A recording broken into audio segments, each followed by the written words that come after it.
इतना बड़ा दानी है संत भगवानों, इसके दरवाजे पर अगर कोई याचक आता है वो खाली हाथ लौट करके नहीं जाता, जो मांगता है वही पाता है।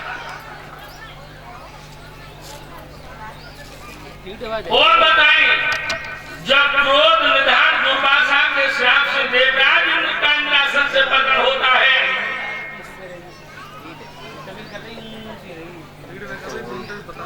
तो यही दैत्य राजा जो बल है ना भाइयों में इंद्रासन पे आसीन हो जाता है। और जब बल इंद्र बन गए तो दैत्य को शुक्राचार्य ने आकर के कहा कि राजन, हमेशा के लिए अगर ये इंद्रासन दैत्यों के हाथ में रखना चाहते हो तो तुम 100 अश्वमेध यज्ञ निर्विघ्न पूर्ण कर लो। और जब आपके 100 अश्वमेध यज्ञ निर्विघ्न पूर्ण हो जाएंगे तो सदैव के लिए इंद्रासन दैत्यों के हाथ में बना रहेगा, देवता इससे वंचित हो जाएंगे। भाइयों, ऐसा ही हुआ। राजा बलि ने यज्ञों का रचाना प्रारंभ कर दिया। जाकर 99 अश्वमेध यज्ञ परिषद महाराज निर्विघ्न पूर्ण हो गए। अब ये 100वां अश्वमेध यज्ञ पूर्ण करने के लिए जा रहा है। तो यज्ञ कहां पर चल रहा है? भड़ू क्षेत्र में, संत भगवानों, नर्मदा नदी के तट पर।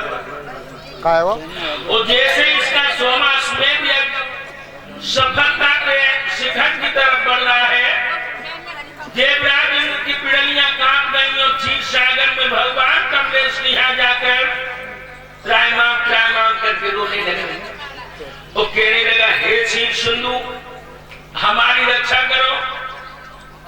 भगवान बोले, देवराज इंद्र कैसे घबराए हुए हो? इंद्र कहने लगा, हे प्रभु, मृत्यु लोकाकीना दैत्य राज बल 100वां अश्वमेध यज्ञ पूर्ण करने के लिए जा रहा है। अगर उसका ये यज्ञ सफल हो गया तो इंद्रासन हमारे हाथों से निकल जाएगा, हम देवता इससे सदैव के लिए वंचित रह जाएंगे। भगवान मुस्कुराने एक बात बोलूं इंद्र, तुम्हारी नियत में हमें फर्क नजर आ रहा है। अरे कोई दान पुण्य यज्ञ हवन करके आगे बढ़ रहा है, तुम्हारी छाती में आग क्यों लग रही है? और तुम्हारे इंद्रासन का सबसे ऐसा बोध ढीला है उसका। जब भी कोई दान पुण्य यज्ञ हवन करके आगे बढ़ना चाहता है, सबसे पहले तुम्हारी छाती में आग लगती है।